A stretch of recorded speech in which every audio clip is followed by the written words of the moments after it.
ओम नमो भगवते वासुदेवाय।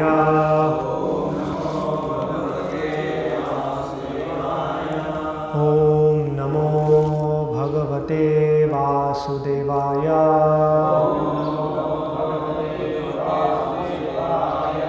ओम नमो भगवते वासुदेवाय।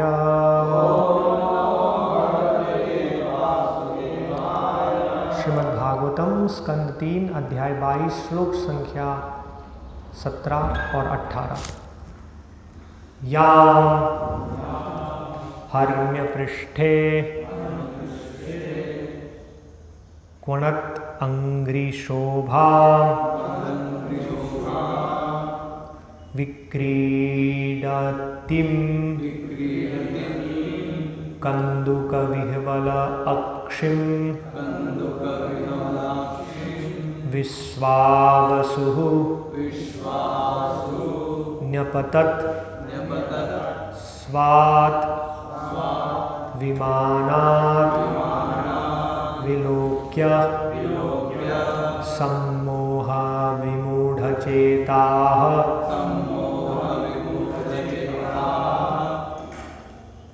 यां हर्म्यपृष्ठे क्वणदङ्घ्रिशोभा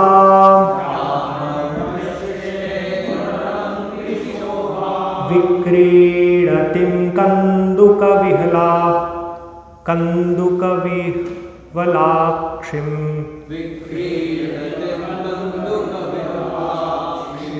विश्वावसुर्न्यपतत् स्वाभिमानात्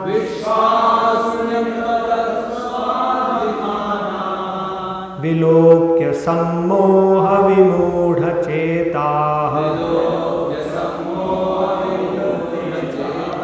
यां हर्म्यपृष्ठे क्वणदङ्घ्रिशोभा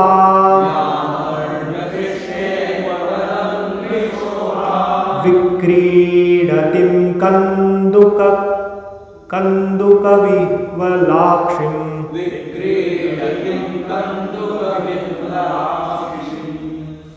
विश्वावसुर्न्यपतत् स्वाभिमानात्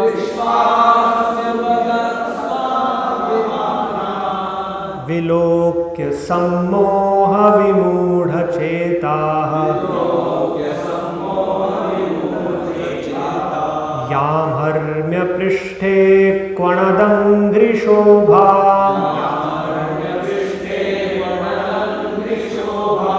विक्रीडतिं कंदुकविह्वलाक्षिं विश्वावसुर्न्यपतत् स्वाभिमानात्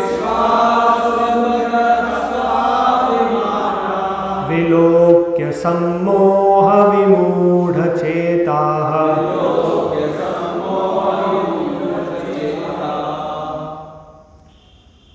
यां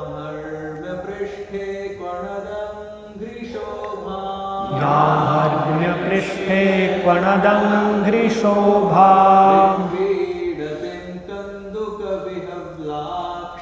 विक्रीडतिं कंदुकविह्वलाक्षिं विश्वावसुर्न्यपतत् स्वाभिमानात् विलोक्य सम्मोह विमूढचेताः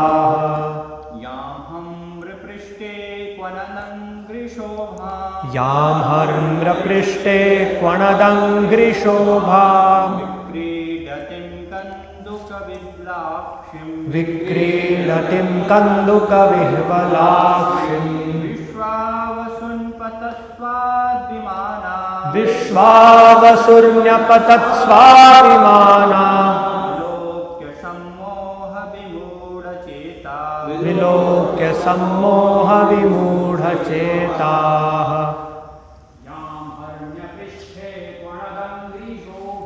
यां हर्म्यपृष्ठे क्वणदङ्घ्रिशोभा विक्रीडतिं कंदुकविह्वलाक्षिं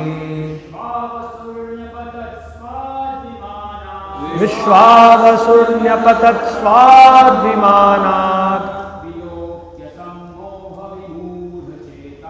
विलोक्य सम्मोहविमूढचेताः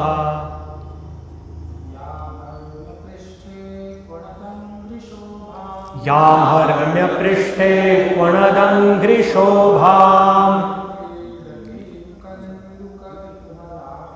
विक्रीडतिं कन्दुकविह्वलाक्षिम्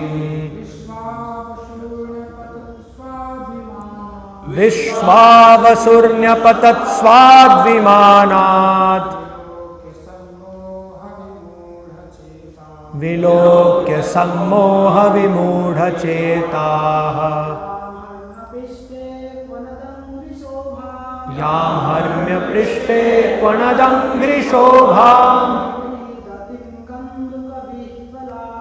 विक्रीडतिं कन्दुकविह्वलाक्षिम्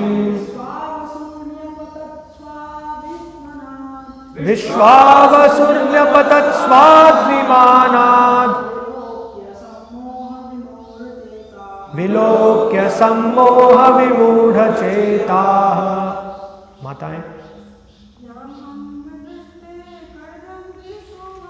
यां हर्म्यपृष्ठे क्वणदङ्घ्रिशोभाम्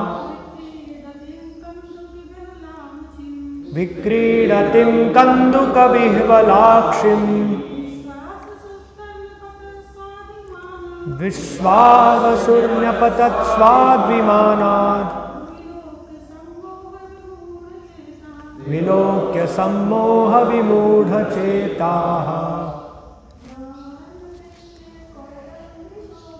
यां हर्म्यपृष्ठे क्वणदङ्घ्रिशोभाम्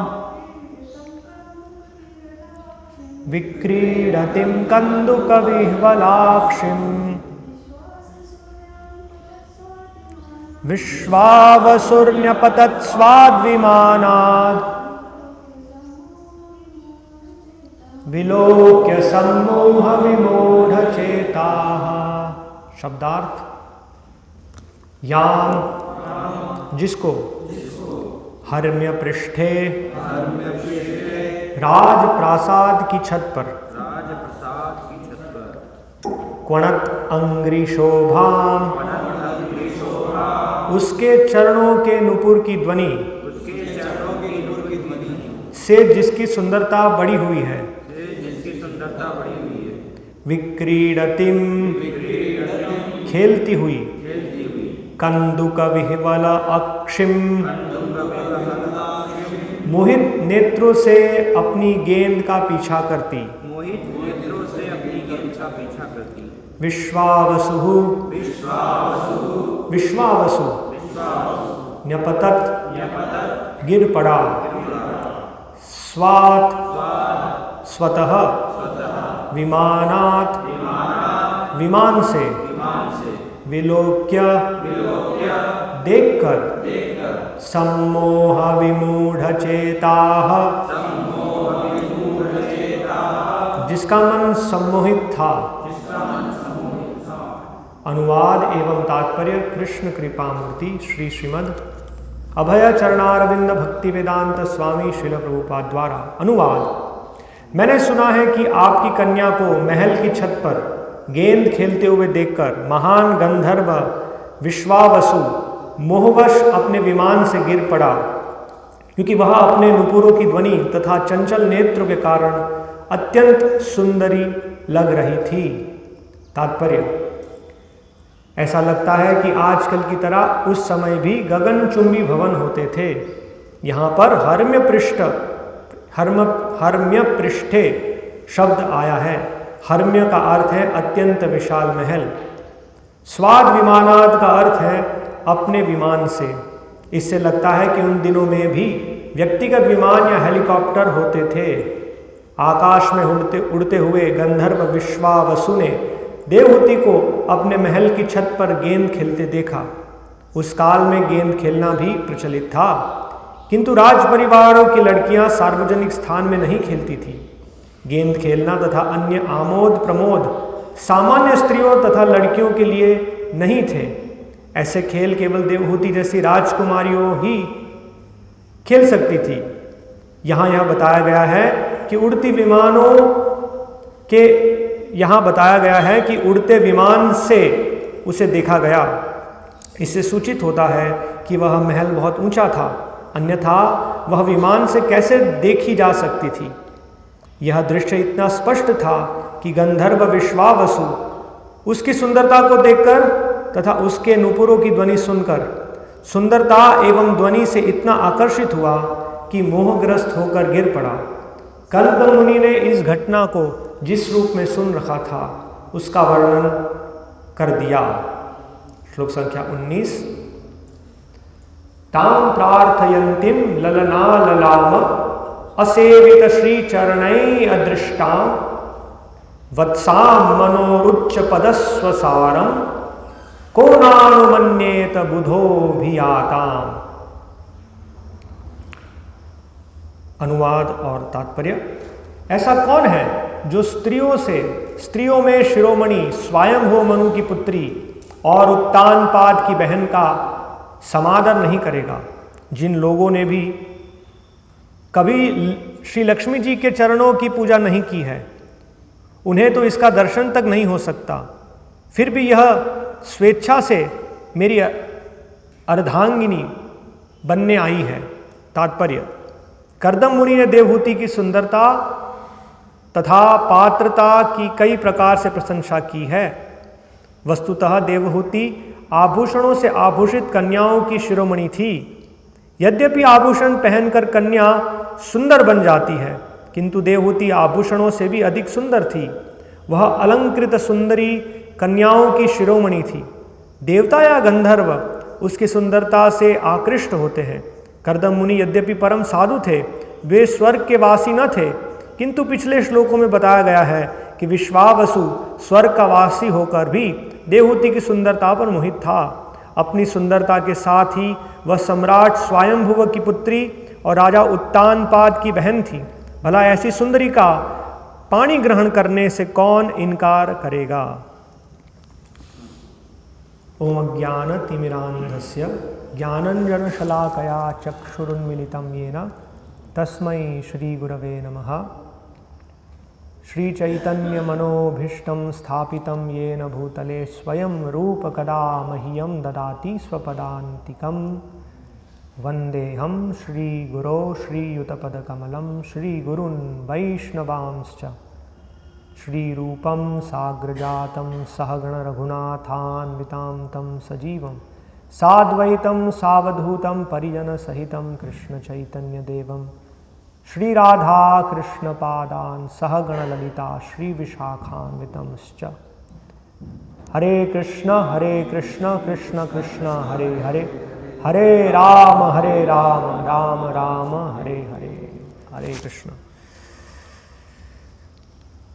तो यहाँ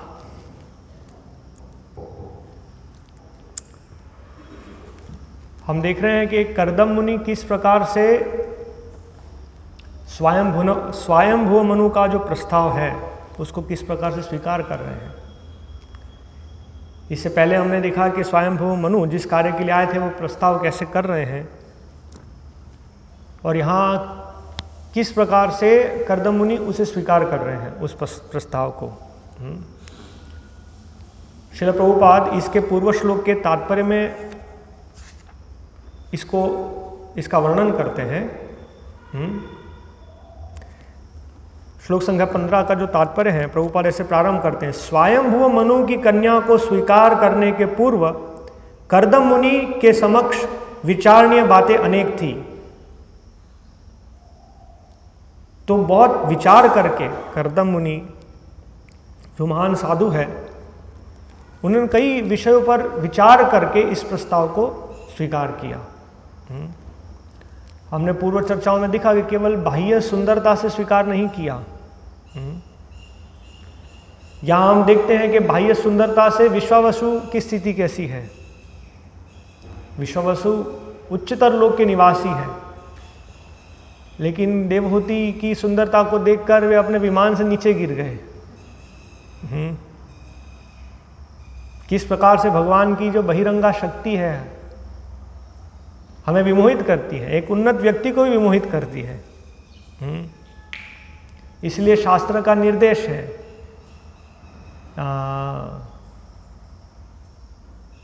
कि इन इंद्रियों को संभाल के रखना चाहिए, वरना इंद्रियां हमारे पतन का कारण बनती है। विद्वांस अपि कर्षति, एक विद्वान व्यक्ति को भी विमोहित कर देती है। तो यहां कर्दम मुनि इस प्रकार से विमोहित नहीं हुए, कर्दम मुनि विचार कर रहे हैं और वे यह कह रहे हैं कि यह विवाह अवश्य हो सकता है। कैसे? वो कहते हैं अतः वैदिक पद्धति के अनुसार हम दोनों का विवाह हो सकता है। ये पहला कारण है, यहां से वे प्रारंभ करते हैं और आगे जाके देवहूति की सुंदरता का भी वर्णन करते हैं, लेकिन शुरुआत केवल बाह्य सुंदरता नहीं है। तो हम देखते हैं कि वो विचार करते हैं किस प्रकार से स्वयंभू मनु अपनी पुत्री के विवाह का प्रस्ताव लेकर आए। ये पहला विचार था। क्या उनके पिता राजी हैं, उनकी इच्छा है?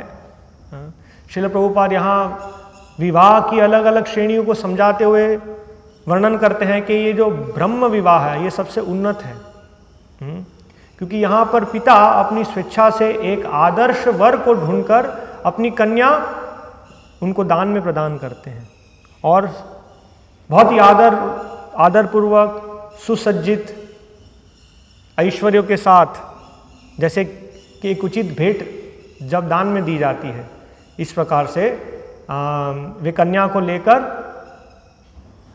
वर के पास गए हैं और उन्हें ये दान में दे रहे हैं।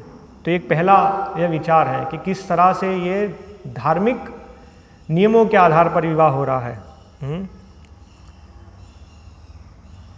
ये एक विधि है। फिर कर्दम मुनि कहते हैं कि देवहूति ने अपना हृदय किसी अन्य पुरुष को पहले नहीं दिया है, ये दूसरा विचार है।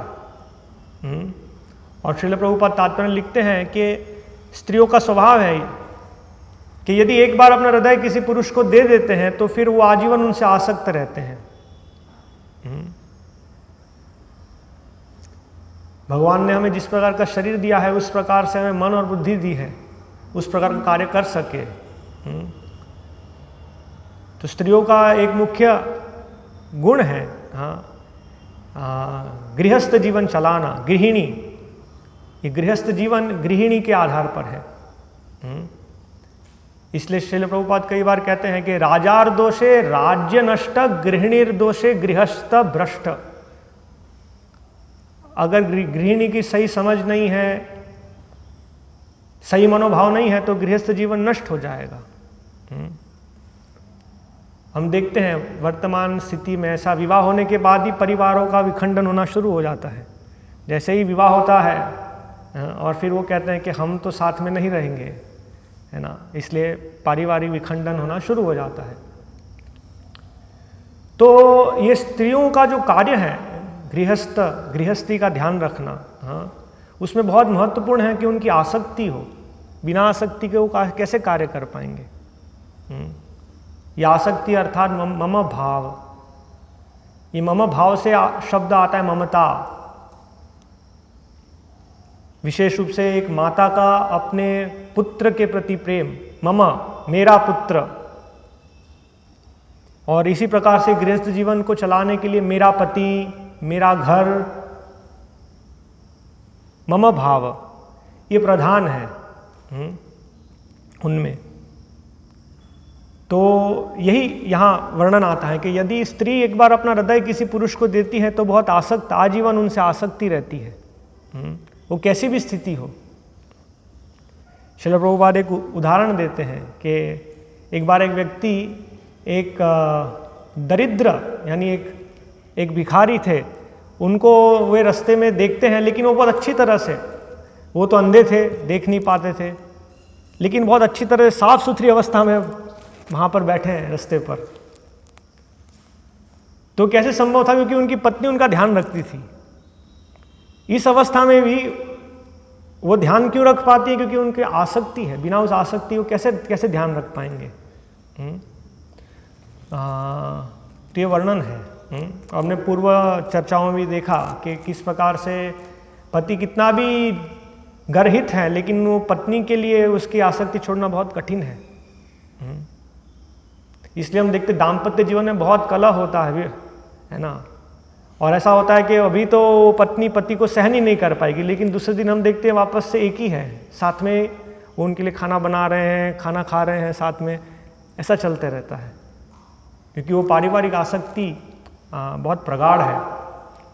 इसीलिए चाणक्य पंडित कहते हैं बहुआलंबे लघु क्रिया। पारिवारिक जीवन की जो आसक्ति है उसमें बहुत ही कलह होता है, लेकिन फिर से एक हो जाते हैं। तो ये एक महत्वपूर्ण बिंदु यहाँ कर्दम मुनि कहते हैं कि उन्होंने अपना हृदय किसी और पुरुष को नहीं दिया था। उनका पहले विवाह भी नहीं हुआ था, वे कुंवारी हैं। ये भी एक विचार है। आज तो ये भी विचार नहीं है। एक स्त्री का विवाह हुआ और वो विवाह से विच्छेद हो जाता है, फिर भी दूसरी बार कोई ना कोई पुरुष है उनसे विवाह करने के लिए। पहले ये विचार था कि यदि पारिवारिक जीवन टूटता है तो स्त्री के मन में भय है कि अभी वो कहाँ जाएंगे, उनका आश्रय कौन है, उनका परिवार उन्हें स्वीकार नहीं करेगा। घर से बताया जाता है कि अभी आप इस घर की दहलीज से अपने ससुराल जा रहे हैं, लेकिन आप वापस नहीं आ सकते हैं, ये घर में अभी आपके लिए कोई स्थान नहीं है। लेकिन वर्तमान स्थिति में ऐसा प्रशिक्षण है कि आप चिंता मत करना, जरा भी सहन मत करना, है ना। बहुत हमने सहन कर लिया, आप जरा भी सहन मत करना, आप पढ़े लिखे हैं, आपका अपना जॉब भी है, किसी पर निर्भर रहने की आवश्यकता नहीं है। और बहुत सारे वर मिल जाएंगे आपसे विवाह करने के लिए। तो विवाह विच्छेद होता है और फिर से कोई दूसरा पुरुष है एक विवाहित स्त्री से पुनः विवाह करने के लिए, और इस प्रकार से जो सामाजिक मूल्य है उनका हनन हो रहा है। तो कर्दम मुनि कहते हैं कि विवाह नहीं है, और वे कहते हैं कि उन्होंने अपने हृदय में मुझसे अर्थात कर्दम मुनि से विवाह करने का निश्चय भी किया है। किस प्रकार से? नारद मुनि ने सुना, श्रील प्रभुपाद तात्पर्य में लिखते हैं कि एक अधिकारी, उच्च अधिकारी से उन्होंने सुना, उस काल में एक कन्या को किसी पुरुष से मिलने का अवसर ही नहीं था। ये मिलना होगा तभी तो देखना होगा, और फिर धीरे धीरे ध्यायतो विषयान पुंस संगस्तेषु उपजायते संगात संजायते कामात कामात क्रोधो विजायते। इस प्रकार से जो पूरी प्रक्रिया ये प्रारंभ होगी कि इंद्रिय और इंद्रिय विषय का संसर्ग होगा तो आसक्ति होगी।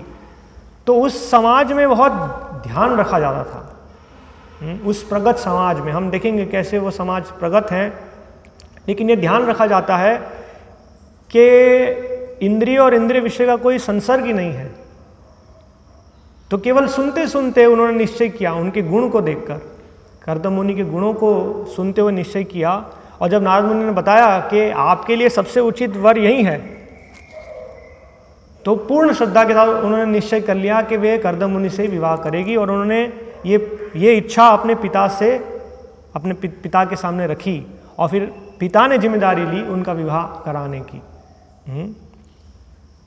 तो इन सब विषयों को विचार करके कर्दम मुनि कहते हैं यहाँ पर कि अवश्य धार्मिक अनुष्ठान के अनुसार हमारा विवाह हो सकता है। और वो वर्णन करते करते अभी वे माता देहूति की जो सुंदरता है उनका वर्णन करते हैं। तो यहाँ इस श्लोक में आता है मैंने सुना है, मतलब कर्दम मुनि ने भी कहीं से सुना होगा। अभी कैसे उन्होंने सुना ये यहाँ विस्तार से वर्णन नहीं है, लेकिन अवश्य कहीं से कर्दम मुनि ने देवहूति के बारे में सुना है।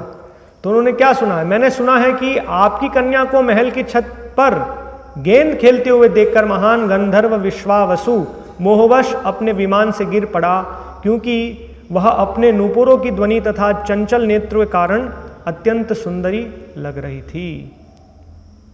त्या महत्व बिंदु यहाँ श्रील प्रभुपाद वर्णन करते हैं कि उस समय भी विक्रीडितम, खेलने की व्यवस्था थी, कन्याओं के लिए खेलने की व्यवस्था थी, लेकिन वे कभी भी पब्लिक में यहां वर्णन है, उस काल में गेंद खेलना भी प्रचलित था, किंतु राज परिवारों की लड़कियां सार्वजनिक स्थान में नहीं खेलती थी। ये उच्च कुल के लक्षण आगे हमने तात्पर्य में पढ़ा। प्रभुपाद लिखते हैं कि वे उच्च कुल की कन्या थी, निम्न कुल की नहीं थी। तो कैसे उच्च कुल और निम्न कुल का भेद कैसे होता है? केवल जन्म से? जैसे आज होता है केवल सरनेम है। और भागवत में वर्णन है, जैसे वर्णाश्रम विधि में उच्च कुल है ब्राह्मण परिवार, क्षत्रिय परिवार। तो वर्तमान समाज में ब्राह्मण कैसे है? ब्रह्मत्वम सूत्र में वही, केवल बाह्य एक धागा पहनने से एक व्यक्ति अपने आप को उच्च कुल का स्थापित करता है। इसलिए आज कई जगह पर विवाह होता है। विवाह में क्या, सूट पहनते हैं और सूट के ऊपर एक बाहर धागा लगाया होता है, ये बताने के लिए कि मैं ब्राह्मण हूं, क्योंकि लक्षणों से समझ में नहीं आएगा। मांस भी खा रहे हैं, शराब भी पी रहे हैं, और वास्तव में जो जीवन के उन्नत मूल्य है उनकी कहीं चर्चा भी नहीं है ना। ब्राह्मण मतलब ब्रह्म जानाति इति ब्राह्मणः, जो ब्रह्म वस्तु तत्व वस्तु के विषय में चिंतन करता है, उनका जीवन बहुत सरल होता है। हम देखते हैं सामान्य रूप से उनके घर में फर्नीचर भी नहीं होता है, क्योंकि वे उलझना नहीं चाहते हैं। तपस्वी जीवन, एक छोटा सा उनका कुटीर है, लेकिन उनके विचार बहुत उन्नत हैं। सदैव चिंतन है ये जन्म मृत्यु चक्र से कैसे मुक्त होना और भगवान की दिव्य सेवा कैसे करना। तो उस समाज में ऐसे तो विचार भी नहीं है, और जो भी कार्य कर रहे हैं वो सब विपरीत हैं। तो कैसे बताना कि हम उन्नत हैं, हम ब्राह्मण हैं? तो सूट के ऊपर एक जनेऊ धारण करते हैं, या अपने सरनेम से प्रमाणित करने का प्रयत्न करते हैं कि हम ब्राह्मण हैं।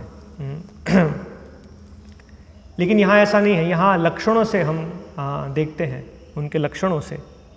हमने पूर्व चर्चा किया, लज्जा नारी भूषणम। एक स्त्री की सुंदरता कैसे होती है? आभूषणों से, सुंदर आभूषण, सुंदर वस्त्र इत्यादि।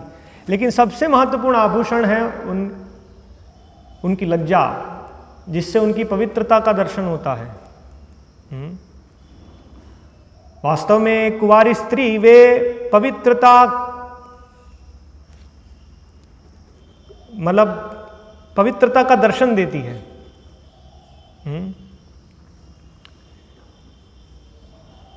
तो यहाँ पर हम देखते हैं कि माता देवहूति वे अपने राजमहल की छत पर खेलते थे, सार्वजनिक स्थान में नहीं।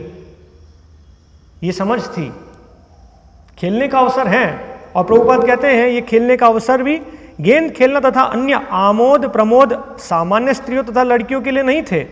ऐसे खेल केवल देवहूति जैसी राजकुमारियां ही खेल सकती थी।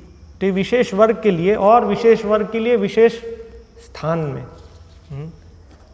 अभी आज जब हम इन विषयों पर चर्चा करेंगे तो कहेंगे तो हमारी स्वतंत्रता ही नहीं है,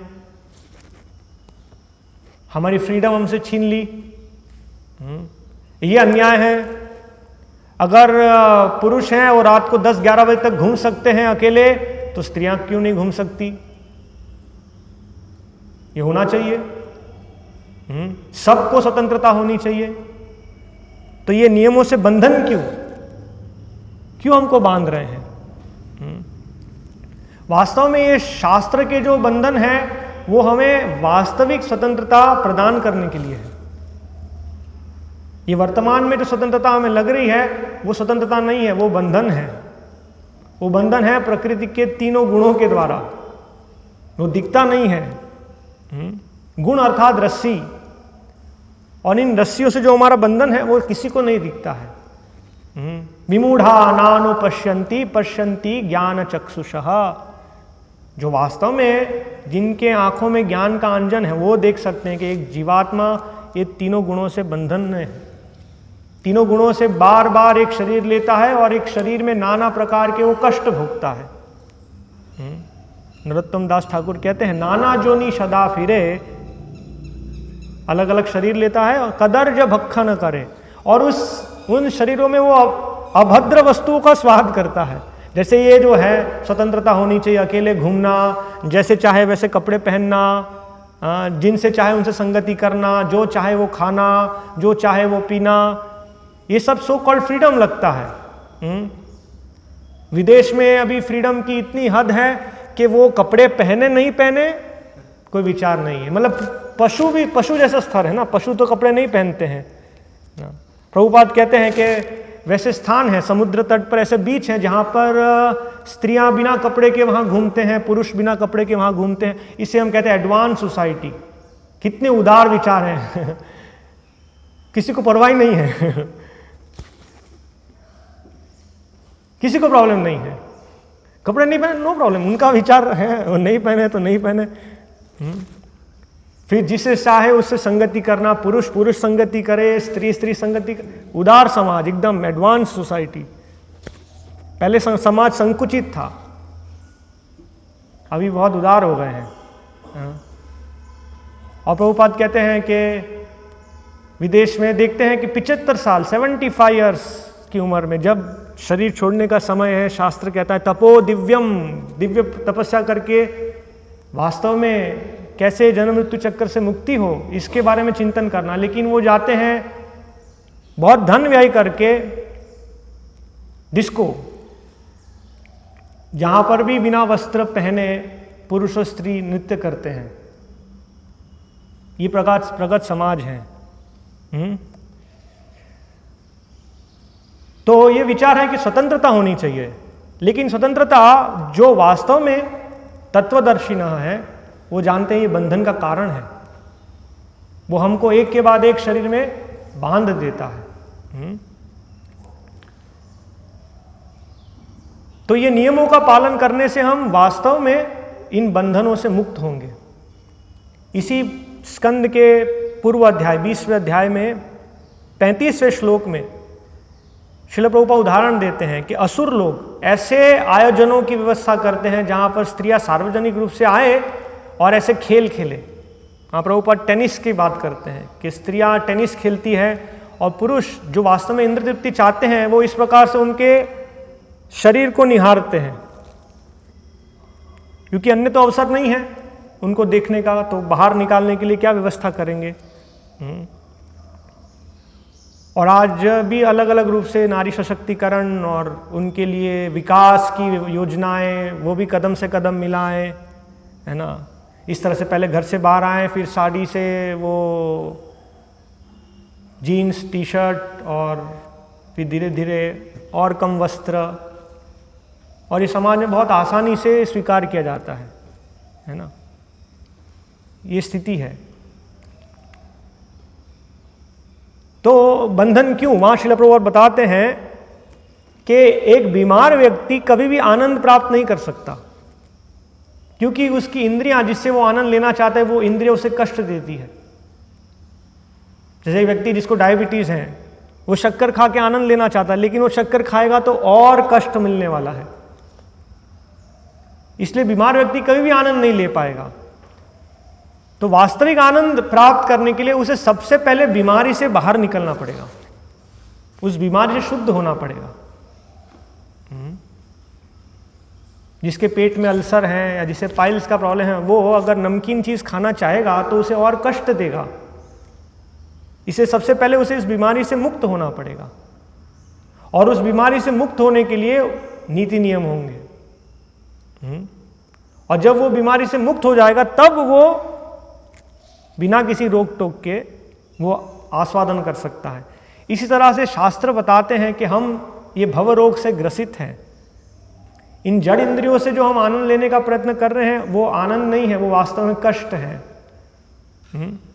लेकिन वो मूर्ख व्यक्ति है, वो समझ नहीं रहा है।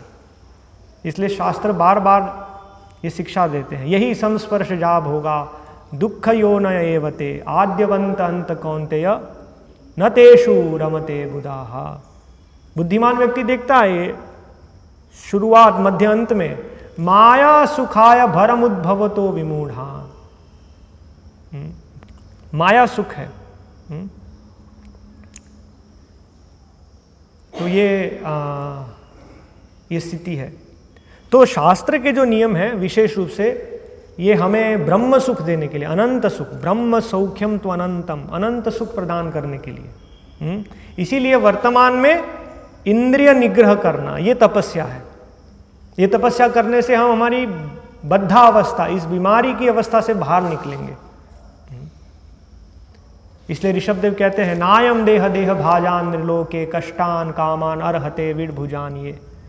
ये जो सुख है तो पाश्विक सुख है, इंद्रियों का सुख। कुत्ते सुअर ये सब भी इस प्रकार का सुख लेते हैं, लेकिन एक बुद्धिमान मनुष्य जानता है कि ये दुख का कारण है। तपो दिव्यम पुत्र का ये न सत्वम शुद्धयेद यस्माद् ब्रह्म सौख्यम त्वनंतम। इटर्नल रियल ब्लिस, वास्तविक सुख जिसका अंत नहीं है, वो सुख है कृष्ण के साथ, कृष्ण की दिव्य प्रेममयी भक्तिमयी सेवा में है। तो इसीलिए शास्त्र के निर्देश हैं कि किस प्रकार से सेपरेशन हो, पुरुष स्त्री अलग अलग सेपरेशन होना चाहिए।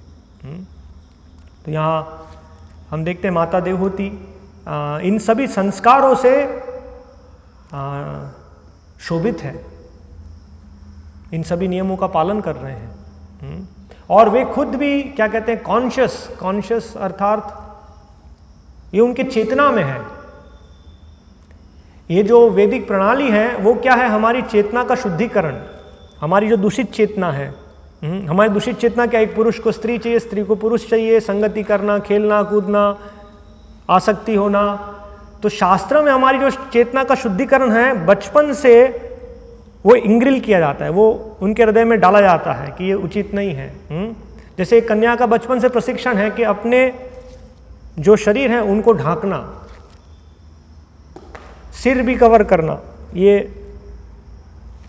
उनकी चेतना में प्रवेशित किया जाता है कि कहीं पर भी है। और यदि किसी पुरुष को देखते तुरंत ध्यान आता है कि सिर तो ढका हुआ है या नहीं, है ना। जैसे हम देखते हैं एक माँ का चेतना होता है ना अपने पुत्र के बारे में। वो माँ खाना बना रही है लेकिन चेतना अपने बच्चे के विषय में है। वो रूम में क्या कर रहा होगा, कहीं गिर तो नहीं गया होगा, कहीं वो बालकनी में तो नहीं चला गया होगा, है ना, किसी नुकीली चीज से तो नहीं खेल रहा है। वो कार्य कुछ और कर रही है लेकिन उनका जो चेतना है वो अपने बच्चे के बारे में है। इसी प्रकार से हमारा वर्तमान चेतना जो भोग वृत्ति है उसे शास्त्र परिणित करते हैं कृष्ण सेवा में। और कृष्ण सेवा शुरुआत होती है जब हम इंद्रिय तृप्ति की इच्छाओं से मुक्त होंगे। तो ये बचपन से प्रशिक्षण है। एक पुरुष को सिखाया जाता है तपसा ब्रह्मचर्य ना, शुरुआत होती है तपस्या से। इसके बाद के श्लोक में श्रील प्रभुपाद विस्तार से वर्णन करते हैं कि क्यों पहला आध्यात्मिक आश्रम है ब्रह्मचर्य आश्रम। वहां पर पुरुष को बचपन से सिखाया जाता है मातृवत परदारेषु, हर एक स्त्री को माता के रूप में देखना, कभी भी उनके आंख में आंख से नहीं देखना, क्योंकि वो आसक्ति का कारण है। ध्यायतो विषयान पुंसः संगस्तेषु उपजायते। जैसे ही संगति होगी, है ना, तो एक उन्नत व्यक्ति भी विचलित होता है। जैसे हमने यहाँ देखा विश्वावसु, उनके केस में वो तो उच्चतर ग्रह के निवासी जन हैं और वहाँ और भी बहुत सुंदर सुंदर जीव हैं, अप्सराएं हैं। माता देवहूति को देखा और उनकी पायल की जो आवाज है, यहाँ वर्णन आता है माता देवहूति की सुंदरता के वर्णन में, उनके पायल की आवाज उन्होंने सुनी तो उससे इतना विमोहित हो गए कि अपने विमान से नीचे गिर गए वो।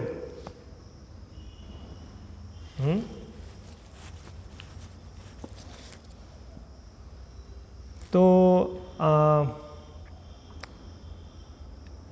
यह है कि हम ये समझ रहे थे कि वैदिक पद्धति में, वैदिक प्रणाली में बचपन से प्रशिक्षण है, पुरुष का प्रशिक्षण और स्त्रियों का प्रशिक्षण, उनकी चेतना में ये प्रवेश, ये शिक्षा दी जाती है किस प्रकार से ये मनुष्य जीवन, एक जीव का जो परम शत्रु है काम,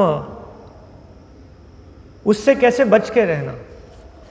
भगवद गीता में भगवान कहते हैं कि महाशनो महापापमा विद्येन नित्य वैरिणम काम एष क्रोध एष रजोगुण समुद्भव। ये काम, ये सबसे परम शत्रु है, वो एक जीव को आवृत करता है, धूमेनाव्रियते वह्निर यथादर्शो मलेन च तथा यथोल्बेनावृतो गर्भस् तथा तेनेदमावृतम। जैसे एक धुएं, जैसे अग्नि को एक धुआं आवृत करता है, जैसे एक दर्पण को धूल आवृत करती है, एक वृण को माता का जो गर्भ है वो आवृत करता है, इस प्रकार से ये जो काम है वो जीव को अलग अलग मात्राओं में आवृत करता है। और उससे कैसे बचा जाए? तो कैसे बचा जाए? सबसे पहले ये शारीरिक आकर्षण नहीं हो, वरना इससे बाहर निकलना बहुत ही मुश्किल है। और यदि एक बार ये लज्जा चली गई तो फिर बहुत ही कठिन स्थिति हो जाएगी, है ना। वर्तमान समय में हम देख रहे हैं कि बहुत बड़ा हानि हो रहा है, क्योंकि ये जो लज्जा, नारियों का जो लज्जा है, ये जो शिक्षा है, ये अभी पूर्ण रूप से इसको हटाया जा रहा है। तो बिना लज्जा के नारियों का इस प्रकार से समाज में घूमना और उनका जिस प्रकार से परिधान पहनना, ये बहुत बड़ा हानि प्रदान करेगा समाज को।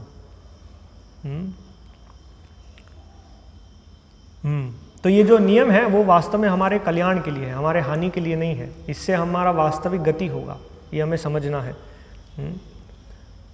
और इसलिए प्रणाली ऐसे बनानी चाहिए जिससे ये आकर्षण नहीं हो और हम लोग आध्यात्मिक चेतना में रहें, शारीरिक चेतना में नहीं गिर पाए। तो यहाँ हमने देखा कि विश्वावसु उच्चतर लोक के जीव हैं, बहुत सारे सुंदर अप्सराएं हैं, फिर भी माता देवहूति से आसक्त हो गए। लेकिन कर्दम मुनि इस प्रकार से नहीं विचार कर रहे हैं। कर्दम मुनि ने उनके सभी गुणों का वर्णन किया और उसमें लज्जा और उनकी सुंदरता, ये सब का वर्णन किया। यहाँ पर एक और बिंदु यहाँ पर है, वर्णन आता है हर्म्य पृष्ठे। प्रभुपाद लिखते हैं यहाँ पर कि पूर्व काल में भी ऐसे गगनचुंबी इमारतें थी, ऐसा नहीं था कि अभी गगनचुंबी इमारतें हैं, है ना। तो ये विचार है कि पहले सब पिछड़ा हुआ था, अभी हम प्रगति कर रहे हैं। अभी हम बड़े बड़े स्काईस्क्रैपर बिल्डिंग बना रहे हैं और बहुत सारे टेक्नोलॉजिकल एडवांसमेंट हैं, अभी अलग अलग उपकरण हैं हमारे पास, अब विमान है, हेलीकॉप्टर हैं हमारे पास। लेकिन पहले चीज़ें ज़्यादा उन्नत थी। हम देखते हैं कि ये हर्म्य ऐसे बड़े बड़े जो राजमहल बने, किस प्रकार से बने। और हम प्राचीन मंदिरों को भी देखेंगे तो किस प्रकार से इतने विशाल मंदिर और जिनके गुंबज में इतना शिखर, भारी शिखर हैं, किस प्रकार से वहाँ रखा गया। तो वो विज्ञान बहुत प्रगत था। स्वविमानात्, सबके पास अपने विमान हैं, यहाँ पर ये वर्णन है। और ये विमान ऐसे नहीं कि पेट्रोल या गैसोलीन से चल रहे हैं, ये सब सूक्ष्म विद्या है। जैसे महाभारत, भगवत गीता के पहले अध्याय में वर्णन आता है कि दोनों ही पक्ष में ऐसे क्षत्रिय थे, नाना शस्त्र प्रहरणा सर्वे युद्ध विशारदा, सभी आयुध से युक्त थे। लेकिन वो आयुध कैसे थे? वो आयुध मंत्र विद्या से चलते थे। अभी जो आयुध हैं वो कैसे? केवल अग्नि से चलने वाले आयुध हैं, फायर वेपन्स। ये बैलिस्टिक मिसाइल्स हैं या हमारे गन्स हैं, टैंक्स हैं, जो भी है वो क्या है? केवल अग्नि से चलने वाले अस्त्र हैं। और उसको चलाने के लिए हमारे पास बहुत सारे स्थूल उपकरणों की आवश्यकता है। हमें रिमोट कंट्रोल मैकेनिज्म चाहिए, एक उपकरण चाहिए, उसको बटन दबाने वाला कोई चाहिए, और फिर वहाँ पर भी वो सीधा निशाना लगेगा या नहीं लगेगा, उसमें बहुत सारी अलग अलग संभावनाएं हैं। लेकिन पूर्व काल में हम देखते हैं जैसे पुष्पक विमान, तो वो कैसे चलते? वो पेट्रोल से नहीं चलते थे, मन से नियंत्रित है, मंत्र से नियंत्रित है। तो ये उन्नत विज्ञान है वहाँ पर। तो ये उन्नत विज्ञान में, उन्नत सभ्यता में भी इन सब नियमों का पालन किया जाता था। ये जो नियम जिससे हम आध्यात्मिक जीवन में आगे बढ़ सके, उनका विस्तार से पालन किया जाता था। ये वर्णन यहाँ पर आता है। तो कर्दम मुनि यहाँ कहते हैं कि वास्तव में लक्ष्मी जी की कृपा से एक पुरुष को अच्छी पत्नी प्राप्त होती है, और इसी तरह से एक स्त्री को भी अच्छे पति कैसे प्राप्त होते हैं, उसके लिए उन्हें तपस्या करना है। वैदिक विधि वर्णन है कि स्त्रियां शिव जी की आराधना करती हैं जिससे उनको एक अच्छा पति मिले। ऐसे नहीं है कि पति बाई चांस मिलते हैं। और जहाँ ये विचार है कि पति उनके गुरु हैं, पति से आध्यात्मिक शिक्षण लेना है। वैदिक विधि के अनुसार शिक्षण प्रणाली कैसी है, ये बहुत महत्वपूर्ण चीज है। शिक्षण अर्थात आध्यात्मिक जीवन का शिक्षण। शिक्षण मतलब इस जगत को छोड़कर कैसे भगवान के धाम में जाना, ये उसका केंद्र बिंदु है। तो वो शिक्षण प्रणाली विशेष रूप से शिक्षण है पुरुषों के लिए। पुरुषों में भी शिक्षण है, विशेष रूप से ब्राह्मणों के लिए, कुछ हद तक क्षत्रियों के लिए। अन्य वर्गों के लिए वोकेशनल ट्रेनिंग, व्यवहारिक प्रशिक्षण। जैसे कृषि सीखने के लिए कोई स्कूल कॉलेज में जाने की आवश्यकता नहीं है।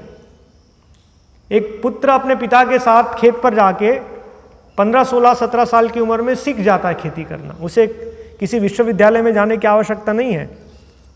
आज हम देखते हैं विश्वविद्यालय में जाके वो MSc एग्रीकल्चर हैं, लेकिन वो पेपर पे हैं केवल। खेत में जाएंगे तो कुछ ज़्यादा नहीं कर पाएंगे क्योंकि उनको अनुभव नहीं है उसका। हाँ, इसी प्रकार से क्षत्रिय हैं तो उनका धार्मिक प्रशिक्षण होता है गुरुकुल में, जहाँ ब्राह्मण उनको धार्मिक नियमों को सिखाते हैं। जैसे मनु द्वारा दी गई मनु संहिता, मनुस्मृति, उसका प्रशिक्षण होता है। और व्यवहारिक प्रशिक्षण के लिए वो बाहर जाते हैं, आखेट में हंटिंग में जाते हैं। हाँ, श्रील प्रभुपाद उदाहरण देते हैं कि कुछ वर्ष पहले राजस्थान में जो राजकुमार हैं वो जाएंगे जंगल में, वन में, और एक शेर के साथ युद्ध करेंगे। एक है जो जंगल का राजा है और एक उस प्रांत का राजा है, और उन दोनों के बीच में युद्ध होगा। और जो शेर हैं जिसको वो मारते हैं उनको भी वे शाही क्या कहेंगे, सेरेमनी, हाँ, समारोह, उनका जो अंतिम यात्रा होता है वो भी इस प्रकार से शाही समारोह में होता है। तो ये क्षत्रियों का जो प्रशिक्षण है इस प्रकार से धार्मिक शास्त्रों का जो ज्ञान गुरुकुल में, और अन्य जो उनको कार्य करना है, शस्त्र पाणी प्रदंडयन निर्जित्य पर संज्ञादि क्षितिम धर्मेण पालयेत। प्रशासन को पालन करने के लिए जो शिक्षा है, युद्ध कला, उसका व्यवहारिक प्रशिक्षण। इसीलिए हम देखते हैं कि युद्धे चापि अपलायनम, युद्ध में जाके वो वापस नहीं आते हैं। प्रभुपाद अमेरिका में जब चर्चा करते वियतनाम वॉर, तो वहां कह रहे थे कि वे जबरदस्ती नवयुवकों को भर्ती कर रहे हैं सेना में, सबको पकड़कर कंपल्सरी आर्मी में जाना ही है। उनको बचपन से इंद्रिय संयम का कोई प्रशिक्षण नहीं है, क्षत्रिय धर्म क्या है उसका कोई प्रशिक्षण नहीं है। इसीलिए उनको सेना में भर्ती करने से क्या होगा, जब शत्रु हावी होता है तो वे वहां से भाग जाते हैं, लेकिन उनको डर लगता है। और निर्बल लोग हैं उनका शोषण करते हैं, लोगों को मारना, स्त्रियों के साथ दुर्व्यवहार करना, लोगों को लूटना, उनकी संपत्ति, ये सब क्या है, ये सब म्लेच्छ यवन उनके लक्षण है। क्षत्रियों के लक्षण ऐसे नहीं है। तो हम ये समझने का प्रयत्न कर रहे थे कि पुरुषों में भी विशेष रूप से शास्त्र ज्ञान देने के लिए गुरुकुल है, जहां पर ब्राह्मणों को शिक्षा दी जाती है। स्त्रियों के लिए, कन्याओं के लिए प्रशिक्षण घर में होता है, और वे उनका प्रशिक्षण विशेष रूप से घर की जो विद्या है उनमें माताओं के द्वारा, और आध्यात्मिक जीवन में अपने पिता द्वारा, विवाह के बाद अपने पति द्वारा। उनके पति जो गुरुकुल में सीख कर आए हैं वे शिक्षा देते हैं घर में अपनी पत्नी को। तो पत्नी के लिए पति गुरु के समान है, पिता गुरु के समान है। और यहां हम देखते हैं माता देवहूति के उदाहरण से कि उनके लिए उनके पुत्र भी गुरु हैं, कपिल देव से वे शिक्षा प्राप्त करते हैं। तो ये विचार था कि पति जो है वो एक आदर्श पति जो हमें भगवान की सेवा में मार्गदर्शन कर पाए, है ना, वो बहुत ही भाग्य से मिलते हैं। इसीलिए कन्याओं को प्रशिक्षण था, जैसे किस प्रकार से परिधान पहनना, इसका बचपन से प्रशिक्षण। और ये प्रशिक्षण के भगवान की आराधना से ही एक ऐसे योग्य पति मिल सकते हैं, ये विचार है ना। आज ऐसा सब नहीं है, इसीलिए हम देखें कैसा व्यवहार है, पति और पत्नी के बीच में जो वार्तालाप होता है वो तू से होता है। तू, पहले ये नहीं था, नाम नहीं लेते थे ना, आप, अभी तुम कर लो, तुम्हारा भी तो घर है, तुम भी साफ करो, है ना। इस प्रकार से जो विचार है, और इसीलिए तू में क्या, जब अच्छा नहीं लगा तो तुम अलग और मैं अलग, और दूसरा कोई और दूसरा तू मिल जाएगा, ये जो विचार है पूरा। लेकिन पहले ऐसा नहीं था। ये वर्णन है कि बहुत तपस्या के बाद पति मिले हैं और इस प्रकार से उनसे क्या कहते हैं, सबसर्विएंट, उनके क्या कहेंगे, सहायक के रूप में, उनके सहायक के रूप में उनके साथ कार्य करना। हाँ, सहधर्मिणी, धर्म पालन करना पति का कार्य है। हाँ, तो ऐसे आदर्श पुरुषों का प्रशिक्षण होता था जिनका जीवन का उद्देश्य था भगवान की सेवा, और पत्नी उनको सहायक होती थी। तो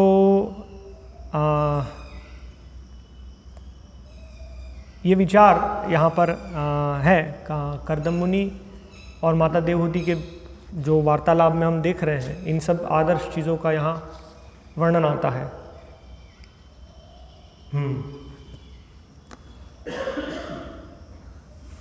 हाँ, तो यहाँ हम ये भी समझ रहे थे कि कर्दम मुनि भी ऐसा यहाँ विचार प्रकट कर रहे हैं, जिन लोगों ने कभी श्री लक्ष्मी जी के चरणों की पूजा नहीं की है, उन्हें तो इसका दर्शन तक नहीं हो सकता था।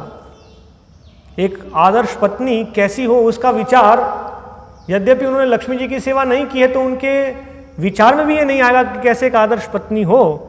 लेकिन आज भगवान की कृपा से फिर भी यह स्वेच्छा से मेरी अर्धांगिनी बनने आई है। तो उनके गुणों का इस प्रकार से वर्णन कर रहे हैं कि उनके गुण, उनके शील, चरित्र, उनको देखकर कर्दम मुनि कह रहे हैं कि वे स्वेच्छा से में यहाँ आए हैं विवाह करने के लिए, तो कौन उनको मना कर सकता है।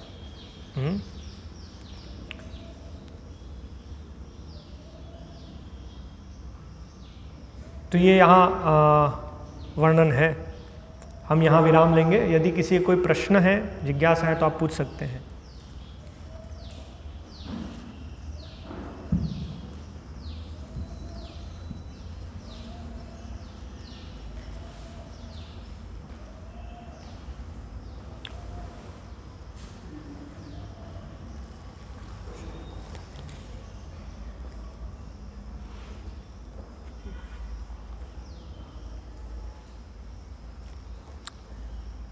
श्रीमद् भागवतम की जय, श्रील प्रभुपाद की जय।